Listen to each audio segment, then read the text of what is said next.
All right, so I'm Ben. I'm doing Plz Use LDK. Yeah, shout out to Ben's.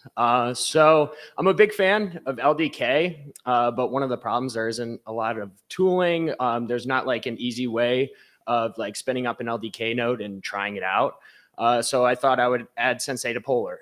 So for people that don't know what Polar is, it's a really good testing environment where you can run a bunch of nodes in a sandbox environment, but it only supports 3 implementations.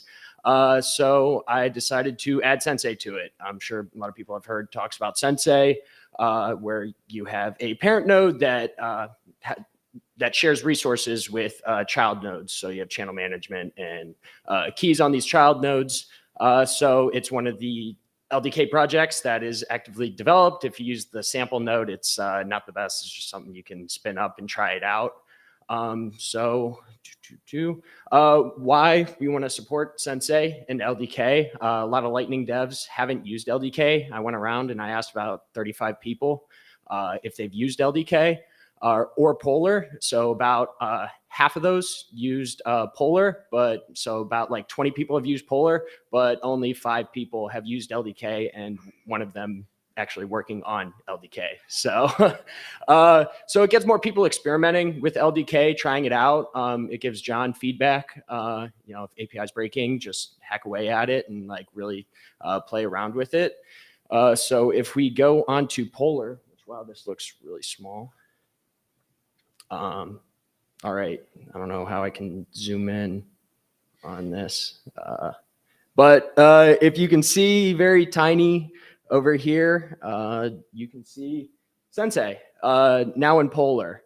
So I can drag it in there and actually spins up a Sensei node with some limitations. So there's some things about Sensei with the when you like initialize Sensei, you can't give it a default username or password. So it kind of sits there. You don't get a macaroon to actually do anything. And it also stores it in a SQLite database encrypted. So it's hard to grab. But that's something John and I went back and forth on, and he's going to add those flags so that you can do something like an LND no seed backup, so you can do unauthenticated API calls. So some of the limitations, the username, password, and the API is a work in progress. So there's like a couple of little hacky things that you have to do and do a bunch of like default stuff. But going to be opening up a pull request as those stuff gets fixed. I know the API works. It's just with Docker and stuff like that.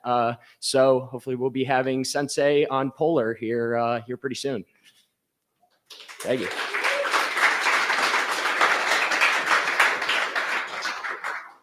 Sensei, Polar coming to a screen near you with a graphical user interface to make it easy for people like me to do cool things.